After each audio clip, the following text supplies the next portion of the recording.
હાલમાં સરકારશ્રી દ્વારા દબાણ ઝુંબેશ કાર્યક્રમ અમલમાં હોય કચ્છ જિલ્લાના ભુજ તાલુકાના ભુજ શહેરમાં મિર્ઝાપર પાસે પ્રિન્સ રેસિડેન્સી હોટલની આગળના ભાગમાં જે લોકોએ ધંધાકીય દબાણ કરેલા હતા એ દબાણો દૂર કરવા માટે અમે એમને નોટિસ બજાવેલી હતી અને એમને માલ સામાન ખસેડી લેવા માટે અગાઉથી કહેવામાં આવ્યું હતું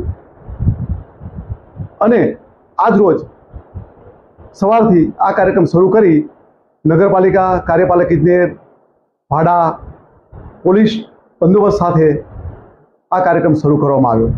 તેમાંથી 8 જેટલા કાચા પાકા દબાણો દૂર કરવામાં આવ્યા અને 3150 ચોરસ મીટર જમીન સરકારી જમીન ખુલ્લી કરવામાં આવી, જેનું વેલ્યુ હાલના માર્કેટ કિંમત પ્રમાણે 15 કરોડ જેટલી થાય છે અને આ ઝુંબેશ અમારો ચાલુમાં જ રહેશે।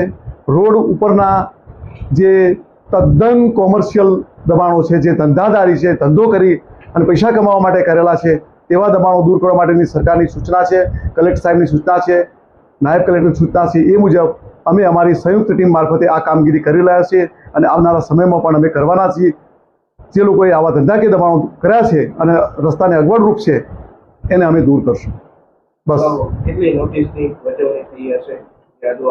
હા, 45 જેટલી નોટિસો કરી દીધેલી છે। દબાણો દૂર કરવા માટે હુકમો પણ કરી દીધેલા છે અને તબક્કાવાર અમને એ કાર્યક્રમ આપેલો છે। એ કાર્યક્રમ પ્રમાણે અમે એ કામગીરી કરવા જઈ રહ્યા છે। આ કામગીરી સમગ્ર જિલ્લામાં થઈ રહી છે, તાલુકે થશે અને એ બધા દબાણો દૂર થશે। અસ્તુ।